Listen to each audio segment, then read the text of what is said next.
Bonjour et bienvenue sur KTO et KTO Radio dans notre rendez-vous hebdomadaire dédié à la doctrine sociale pour poursuivre sur le thème du travail et de la vie économique avec cette idée centrale dans toute la doctrine sociale de l'Église, celle de la dignité de la personne humaine et donc de la dignité du travail et des travailleurs. Nous évoquons cette pensée sociale chrétienne avec nos invités. Frère Jacques-Benoît Rocher, bonjour. Bonjour. Vous êtes dominicain, docteur en théologie, maître de conférence à l'Université catholique à Lyon. Philippe Tixier, bonjour. Bonjour. Vous êtes président du directoire de Théos, qu'on connaît davantage à travers sa filiale, le CEDRE, groupement d'achat, puis vous êtes aussi vice-président du mouvement des entrepreneurs et dirigeants chrétiens. Nous avons, dans une précédente émission, évoqué ce thème du travail comme un droit, et je voudrais juste rappeler cette citation un peu longue du compendium, mais dans laquelle le compendium fait une liste de tous les droits des travailleurs. Le droit à une juste rémunération, ça s'affiche à l'écran, le droit au repos, le droit à des lieux et des méthodes de travail qui ne portent pas de préjudice à la santé physique des travailleurs et qui ne blessent pas leur intégrité morale, le droit que soit sauvegardée sa personnalité sur le lieu de travail sans être violentée en aucune manière dans sa conscience ou dans sa dignité, le droit à des subventions convenables et indispensables pour la subsistance des travailleurs au chômage et de leurs familles, le droit à la retraite ainsi qu'à l'assurance vieillesse, l'assurance maladie et l'assurance en cas d'accident du travail, le droit à des mesures sociales liées à la maternité et le droit de se réunir et de s'associer. Frère Jacques-Benoît, c'est quand même une liste complète. Très concrète. Oui, c'est très concret et j'aurais envie de souligner, il ne faut pas l'oublier, c'est en partie aussi des choses qui ont été réalisées grâce à des chrétiens aussi, pas seulement, mais aussi grâce à des chrétiens, grâce à un patronat chrétien, grâce à un syndicalisme chrétien, grâce à des personnalités politiques qui se sont dit à des moments clés de l'histoire, eh bien il faut appliquer aussi ce droit dans des conditions de travail qui parfois pouvaient être injustes pour certaines catégories, notamment plus vulnérables de la population. Avec des personnalités parfois prophétiques. Vous êtes vice-président du mouvement des EDC, des entrepreneurs et dirigeants chrétiens. On pense à Léon Harmel, c'était pas le même nom, mais qui était un petit peu à l'origine de ce mouvement-là et dont les intuitions continuent d'être pleinement justifiées aujourd'hui, qui continuent à répondre à des besoins. Tout à fait, le contexte était différent. Là, on était effectivement à l'époque de l'industrialisation, donc les réalités étaient un peu différentes, les conditions de travail. Mais ce qui animait effectivement cet entrepreneur chrétien, il y en a d'autres, Philippe Bervraud, etc. Finalement, c'est ce qui anime aujourd'hui encore les entrepreneurs chrétiens, vouloir vraiment mettre l'évangile au cœur de cette réalité de l'entreprise avec comme primat la dignité de la personne. Alors des personnalités comme ça ont eu ce souci de défendre ce droit au travail et aussi peut-être de penser des institutions ou d'interpeller des institutions comme l'État par exemple ou pour faire en sorte que dans ce monde de l'entreprise, de l'industrie, peut-être à l'époque, cette dignité du travail soit préservée, que chacun puisse faire vivre sa famille et participer à la vie de la société. On peut dire, frère Jacques-Benoît, que c'est comme ça que l'Église, la responsabilité un petit peu que l'Église a envie de confier à ces institutions, qu'elles aussi, en dialogue avec les entrepreneurs, elles veillent à ce que la dignité des personnes qui travaillent soit respectée. Oui, moi j'aime beaucoup une distinction que pose le pape Jean-Paul II dans Laborem Exercens. Il dit, quand on embauche quelqu'un, il y a l'employeur direct, celui avec qui on va signer le contrat de travail, mais il y a aussi l'employeur indirect. Et l'employeur indirect, c'est toute la société au fond. C'est-à-dire, c'est toutes les législations qui ont été votées au cours des siècles, des décennies, et c'est aussi toutes les personnes qui vivent autour, peut-être qui payent leurs cotisations sociales, qui font en sorte que, une personne qui est salariée, une personne qui travaille dans un pays, a des conditions qui lui sont offertes par son entreprise, mais aussi par la société dans laquelle elle vit. Et ça, je crois que c'est important de se le rappeler, parce qu'on est tous quelque part responsables du travail de l'autre. Pas seulement ceux qui signent, à proprement parler, le contrat de travail. Et ça, c'est une attention qu'on doit donc tous porter, quel que soit notre degré de responsabilité. Alors, il y a une intention aussi qui revient souvent, c'est celle de la question de la rémunération, de la juste rémunération, ou celle de la formation. On prend soin aussi de la dignité des collaborateurs parce qu'on leur permet de se former tout au long de leur carrière professionnelle. Philippe Tixier, est-ce que ça vous inspire? Est-ce qu'il y a des actions que vous avez mises en place dans votre entreprise pour essayer de répondre à ces enjeux?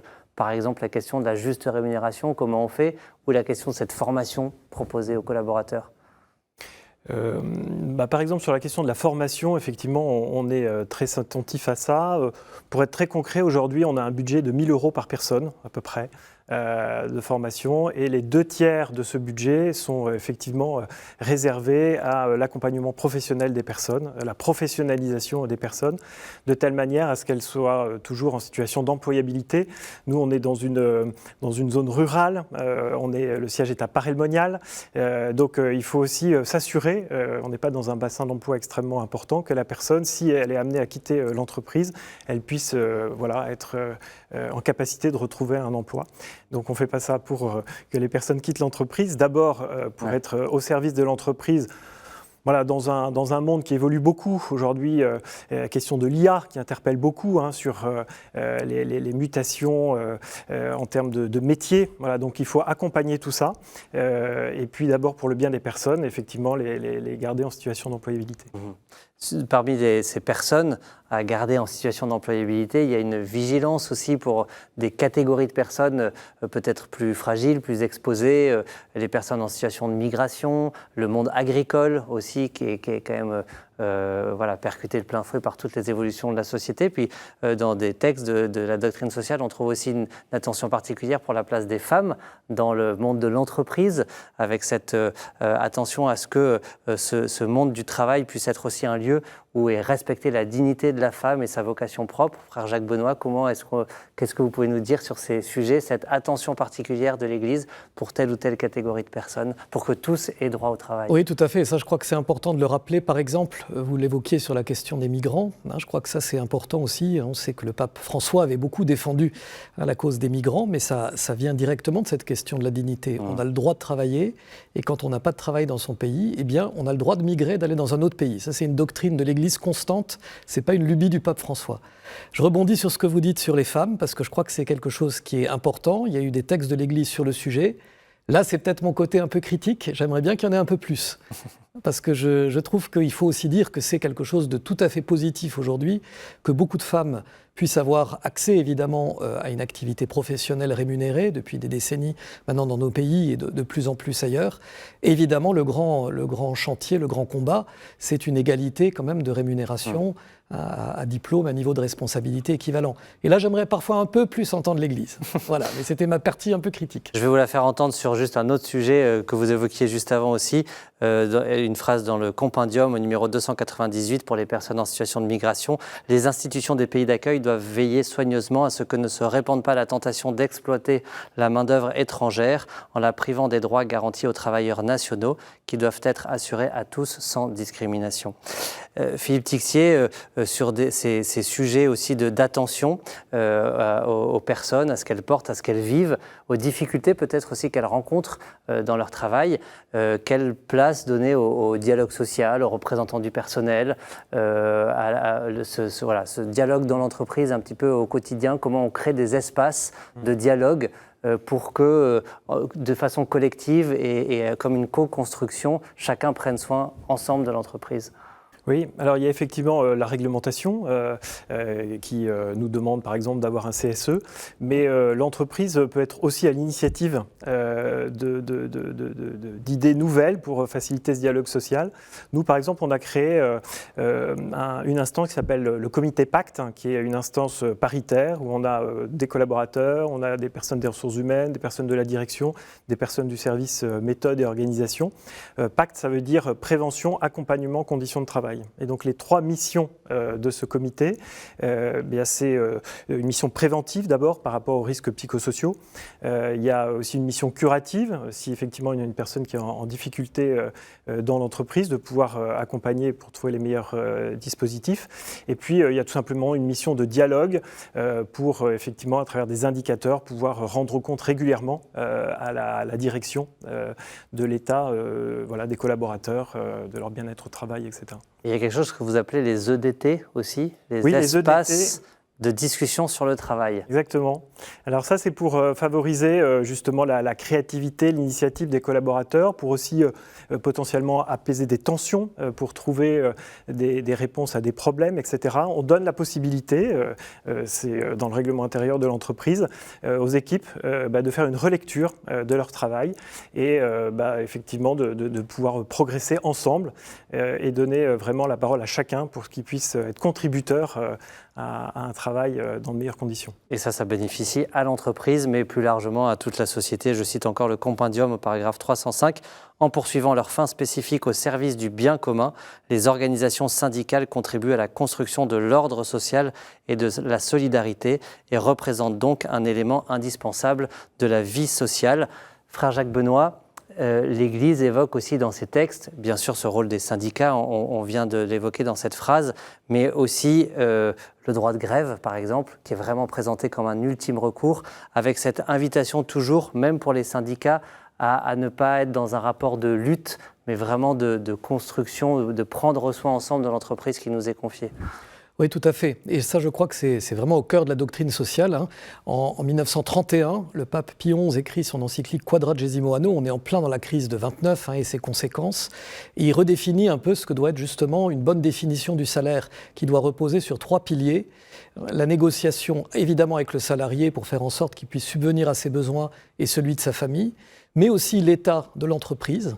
C'est-à-dire, il ne s'agirait pas que les salariés exigent des rémunérations mirobolantes si elles mettent en danger l'entreprise, et donc aussi la manière dont l'État organise l'ensemble de la vie sociale.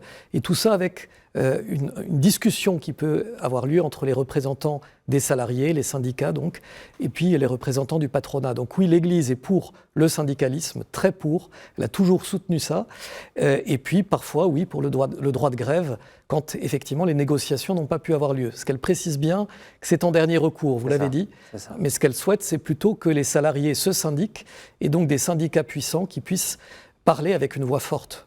Tout en alertant ou en étant vigilante sur le fait que ces représentations-là n'entrent pas dans des considérations, des attaches politiques ou partisanes trop fortes qui finalement les lient et les amènent à poursuivre d'autres buts. Ça aussi, c'est l'idée de dire justement quand on a des représentants qui sont forts, que ce soit du niveau du patronat ou du syndicat, c'est pour qu'ils arrivent ensemble à discuter en vue du bien commun. Il ne s'agit pas de dire je vais écraser l'une ou l'autre partie. Ça, c'est pas une vision chrétienne. C'est une vision conflictualiste, mais qui appartient pas du tout à la tradition chrétienne.